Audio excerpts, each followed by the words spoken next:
I suspect that most of us have maybe a running list in our head of verses or parts of the Bible that we think others often get wrong. I did a whole podcast on this several years ago. For a whole year, I did a series called Reading the Bible Responsibly. And we just looked at different parts of Scripture and how sometimes they're not just misunderstood, but they're misused, and that can have harmful effects even on other people. But you can find all these lists of the most commonly misused and misinterpreted verses. Now, in a minute, not yet, I'm going to show you the top that shows up in every list. I want you to think of what you assume it's going to be. Got your idea? This will show up in every list, often at the top. Here we go. Do not judge. That verse, that snippet of that verse, will show up in almost every list where people put together commonly misunderstood or misused Bible verses. And sometimes people use it to defend against any kind of moral judgments, to say, well, you're sounding judgy when you say that, or only God can judge me.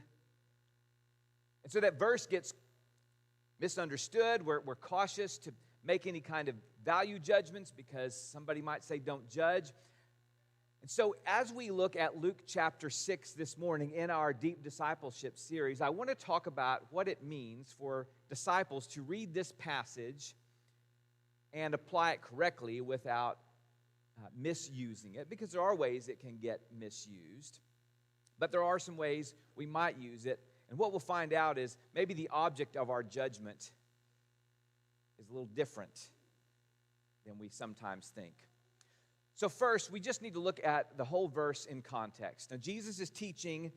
Matthew's going to have Jesus on the mountainside teaching, the Sermon on the Mount. We're familiar with Matthew's version. Luke's it tells it a little bit differently, but it's that same section of teaching, like the main teaching moment in Jesus' ministry, where he's got a crowd and he's teaching them what it means to follow him as a disciple. So here's the full verse. Do not judge, and you will not be judged. Do not condemn, and you will not be condemned. Now, Matthew's version just has the word judge. Luke has the second sentence, do not condemn, and you will not be condemned. Sometimes we read verses like that, and we try to pick apart the words. Well, now, what would it look like to judge, but then what's the difference between judging and condemning? And I don't think that's what's happening here. I think it's just a second sentence to clarify what the first one means. It's kind of like saying, that person was driving super fast down the road. I mean, they were speeding. Same thing. There's not a difference between those two. Our job isn't to go and figure out the difference between judging and condemning. So judging can have several meanings in Scripture. That word has a variety of meanings. And that they're not all immediately negative. Like one of the meanings of the word judge is just to prefer. To prefer. So when Paul is writing letters about some Christians who practice certain holy days and others don't, and he says, you know, some of you judge one day more holy. You prefer one day as holier than another, and others of you don't. Or it can just mean decide. So there's an instance in the book of Acts where a governor is deciding where to send Paul, just making a decision, a judgment, not a moral statement, just I'm going to send Paul to this place. Or it can just mean to form an opinion. In one moment, Jesus tells Simon the Pharisee, you have judged correctly. In other words, you have these choices in front of you, and you have answered, you have picked correctly. And then it can mean to criticize. And this is where I think the word condemn further illuminates it. So condemn does mean to pronounce someone guilty and say that they are worthy of punishment. And so when Jesus is talking about judging, it's not about preferring or articulating a belief or a judgment, but it is to criticize someone and say that they are worthy of punishment. Now, that can be an abstract concept, though. So Jesus tells some stories, uses some illustrations to help us understand what he means and what kind of behavior he is warning against. So he talks about a brief sentence of a blind person leading other blind people and how that would not work out. But the main story he tells in this scripture is where we're going to camp for a few moments. Because he tells a story, really an illustration, that's pretty humorous. And it's supposed to be humorous. It's supposed to be absurd. You're going to laugh when you hear it. You're going to laugh when you see images about it. Because he's meaning to show that, how ridiculous it is when we judge other people. Luke chapter 6, verses 41 and 42. Here's the image he uses. Why do you look at the speck of sawdust in your brother's eye and pay no attention to the plank in your own eye? How can you say to your brother, let me take the speck out of your eye, when you fail to see the plank in your own eye? You hypocrite! First take the plank out of your eye, then you will see clearly to remove the speck from your brother's eye. And the word for plank, it's beam. I mean, we're talking like a larger than a 2x4, okay? Sticking out of someone's face. And so if you think this is funny, then you are reading and hearing Jesus correctly. How ridiculous it must look for someone with a large piece of wood sticking out of their eye to go up to someone else and have to look very closely and say, I think I see a speck there. Well, let's get that out of your eye. This is what Jesus is warning against. Having a huge plank in your eye and picking on someone else's speck. Notice Jesus doesn't say that the other person's eye is flawless. He admits that the other person has got an issue to be worked on. But it's absurd to go do that, to go render judgment when you've got a big plank in your eye. I think we have a number of strategies we've developed to ignore or explain away our own planks. I have my own, you have yours. But I've noticed through the years that there's some common categories. Number one is we sort of make peace with our plank. And we'll say, well, this is just who I am. You have to deal with it. I've had people all the time. And I've said this before. I might offend people, but I'm just a blunt talker. I'm just going to tell it like it is. Well, maybe you should stop. You're offending people. Tact is okay. Or, I'm just an Enneagram whatever, or I'm a Myers-Briggs this, and so that's just who I am.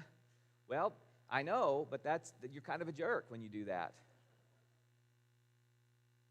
Like we use these things to just say that there are things about us that can't be redeemed by Jesus. Like there's nothing to do about that. Just accept the worst parts of me.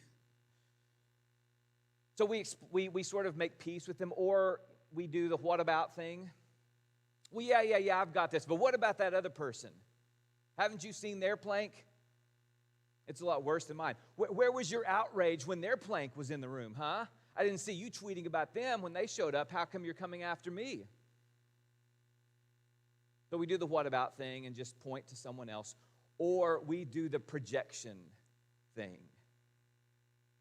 where the speck we see in someone else's eye really just reminds us of the exact nature of the plank in our own eye.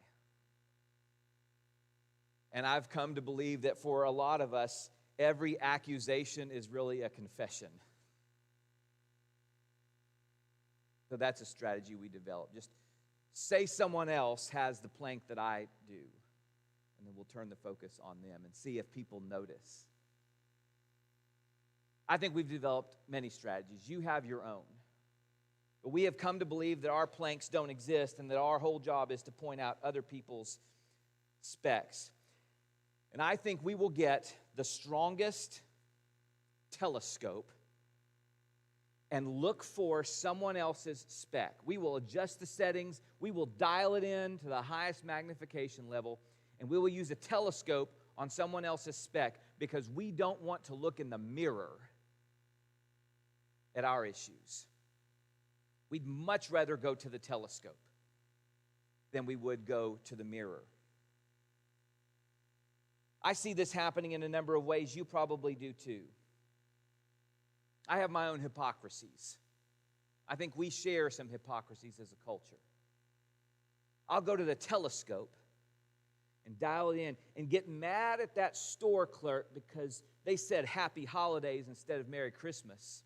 I don't want to look in the mirror and see how I've completely bought into consumerism in the Christmas season. I'll get the telescope and complain about someone else's immodest clothing because I don't want to look in the mirror and be forced to admit that when Scripture talks about modesty, it's really more about showiness and extravagance. And that might hit closer to home for me. I can get the telescope and gripe about all those greedy corporations who don't give any money for the social good because I don't want to look in the mirror and see that I give like 0.1% of anything I earn to charity to help others out. And I'd rather just gripe about it online and think I'm doing some good. Or I'll get the telescope and dial it in and complain about all that godless Hollywood culture. Look at the language they're using. Look at the subjects they put in their movies. Because I don't want to look in the mirror and see that my favorite podcasters or writers or politicians talk in R-rated language all the time. We could keep going on this list, and I think every theological and political perspective would have its own areas of hypocrisy. I don't care where you are on any of those places. We deal with hypocrisy. We'd much rather look in the telescope, even if we're finding a speck, than we would look in the mirror because it's hard to face our own planks. And I think we would all do well to get one of those mirrors. You know the kinds, I only see them in like really nice hotels. Some of you may have them in your homes, but they're those mirrors with the big light and like 5x magnification. You flip them over and it's like 10x. Very uncomfortable to look at. But you just see all the imperfections, and it's uncomfortable, and I don't like doing it, but it forces me to reckon with my own issues. I remember in 2020, I was so excited. I was doing a lot of teaching on live stream, and I had just an okay webcam for a while. And then I upgraded to a real camera, like a DSLR point-and-shoot camera that could stream in 4K. And I thought this was going to be a great upgrade. And I get things tested out, set it up, turn the camera on, facing me. It's about 2 feet away, and I look in the screen. It's not great to see yourself in 4K for the first time. I realized very quickly that I needed to keep a toothbrush and toothpaste right in my desk, and every time before I taught online, I needed to go brush my teeth, because if I didn't, you were going to see every little bit. All the imperfections came out in 4K. But more broadly than that, I spent a good bit of time in 2020 upset at other people. I can't believe they would think that. How could they possibly believe this? Don't they think this is an issue? And I was so frustrated at other people's issues. And one of the things I decided moving into 2024 and another contentious time is that I was going to mainly focus on myself. How am I showing up in these rooms? What am I posting or not posting? How am I contributing to positive vibes, we might say, versus walking in the room, getting online, getting upset at everyone else? I've got my own problems. And maybe I could focus more on those than worrying about all of yours, all other people I know. I got stuff to work on myself. I'm far from perfect.